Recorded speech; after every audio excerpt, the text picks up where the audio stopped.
Bom, o Senado da República ontem assistiu a um embate entre o juiz Sérgio Moro e o ministro do Supremo Gilmar Mendes. Os dois foram convidados pelo presidente da Casa, o senador Renan Calheiros, para discutir o projeto de lei de abuso de autoridade que tramita nesse momento no Congresso Nacional. Inicialmente, Sérgio Moro fez uma crítica à lei de abuso de autoridade, destacando que esse não é o momento de discutir as mudanças na lei, e ele também criticou a aprovação de uma certa maneira apressada e também as mudanças que foram feitas pela Câmara nas 10 medidas de combate à corrupção. Um trecho da fala do juiz Sérgio Moro, também por imagens para você que nos acompanha pela internet. O que a sociedade anseia no presente momento é um enfrentamento mais efetivo, claro que com o resguardo dos direitos fundamentais e do devido processo legal, mas desse tipo de criminalidade. E a aprovação de um projeto nesse presente momento poderia dar uma mensagem errada à sociedade. Essa provisão do projeto da Câmara de crime de responsabilidade para juízes e promotores teria que ser objeto de um debate, uma reflexão maior por parte do Parlamento, seja da Câmara ou seja do Senado.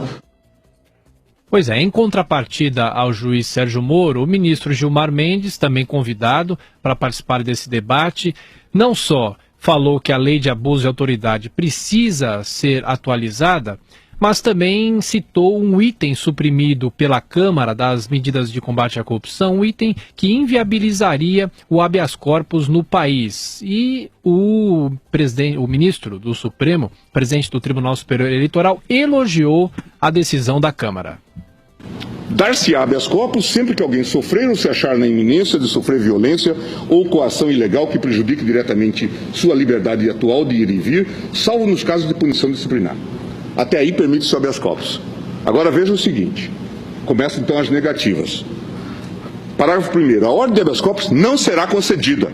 De ofício, veja, proíbe a concessão de ofício, a concessão do habeas corpus de ofício, salvo quando for impetrado para evitar prisão manifestamente ilegal e implicar a soltura imediata do paciente.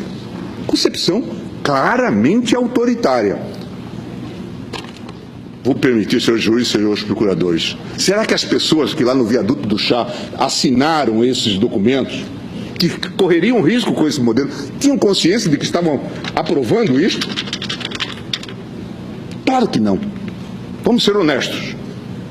Portanto, não venham com o argumento de chancela de 2 milhões de pessoas, porque duvido que as 2 milhões de pessoas tivessem consciência disto, ou de aproveitamento de prova ilícita. Em Brasília, José Maria Trindade, também por imagens, para você que nos acompanha pela internet. Zé Maria, foi um embate entre os dois e Renan Calheiros também falando sobre democracia, dizendo que é um entusiasta da Lava Jato, não é, Zé Maria? Bom dia. Pois é, muito bom dia, Tiago, bom dia, Joseval, bom dia a todos. Olha, Tiago, muita gente está preocupada aqui em Brasília com esta dificuldade que o Congresso Nacional está enfrentando com relação à opinião pública. As caixas de reclamação da Câmara dos Deputados ficaram lotadas, os deputados que votaram pelo projeto que foi para o Senado, a modificação, estão sendo alvo de uma movimentação muito intensa por todas as mídias sociais. O presidente da Câmara chamou os líderes dos partidos para uma conversa informal e recebeu o apoio deles. A maioria de todos os partidos, eu conversei com o líder do DEM, do PT, entende que a situação não é boa para a Câmara dos Deputados e principalmente nesse embate com o Ministério Público. Está muito clara a disputa de espaço e de poder por aqui, né? O Congresso Nacional contra Judiciário, contra Ministério Público e agora contra a opinião pública, o que é mais grave.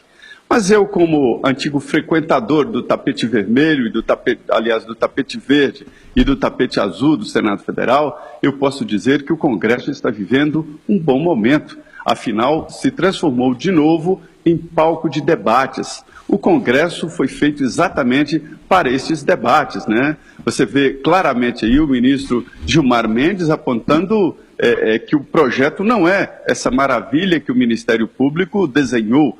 que muito menos esse projeto que foi modificado na Câmara seria o projeto apresentado pelo Ministério Público, e sim por Onyx Lorenzoni, o deputado do DEM do Rio Grande do Sul, que se transformou no odiado da vez pelo Congresso Nacional. Os colegas deputados viram a cara para ele, dizem que ele, para conseguir a reeleição e ganhar pontos na opinião pública, mergulhou a Câmara dos Deputados num desgaste muito profundo. Então, há sim desgaste, há sim questionamentos sérios sobre o funcionamento do Congresso Nacional, mas há esta beleza que é a volta do Congresso Nacional como palco e centro dos debates, né? Foi muito bom esse debate no Senado Federal. É verdade, você tem razão. Agora, eu assisti parte dele e é uma farsa, né? Todo mundo se trata de excelência, mas todo mundo um odeia o outro.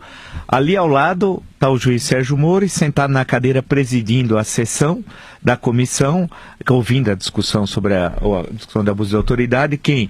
Renan Calheiros, puxa vida, alguém que... Quase réu naquele momento. Quase réu, né? E pouco depois, réu tal, e ainda com 11 inquéritos aguardando, afinal era o 12º.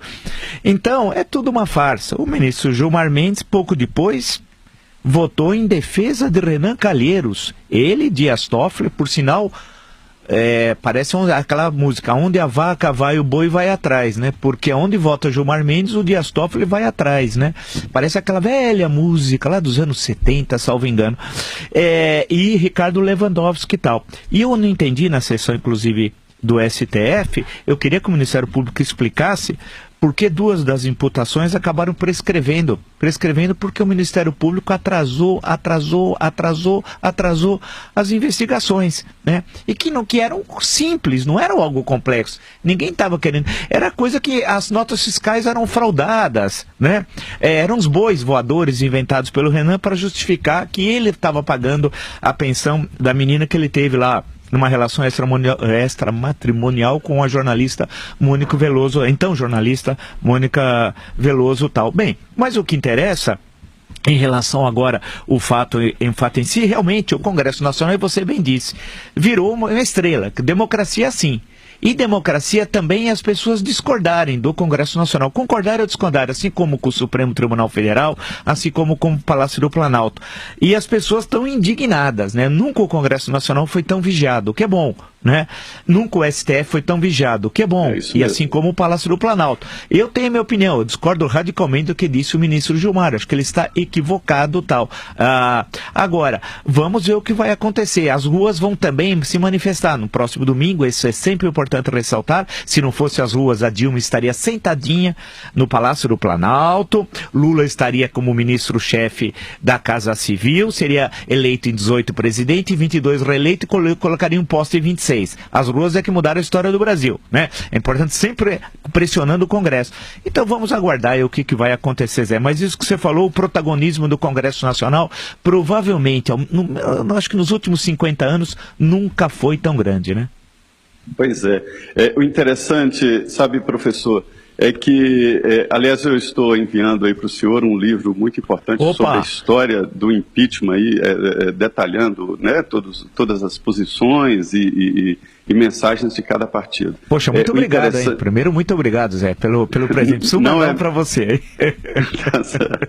Olha, professor, nunca a democracia foi tão modificada, e eu atribuo isso à ação das mídias sociais, e acabaram transformando o Brasil inteiro, e isso é um fenômeno mundial, numa grande praça grega, né? Uma democracia quase direta e que passa até por cima da democracia representativa, que são os deputados e senadores, e eles não estão aceitando isso, e é uma realidade.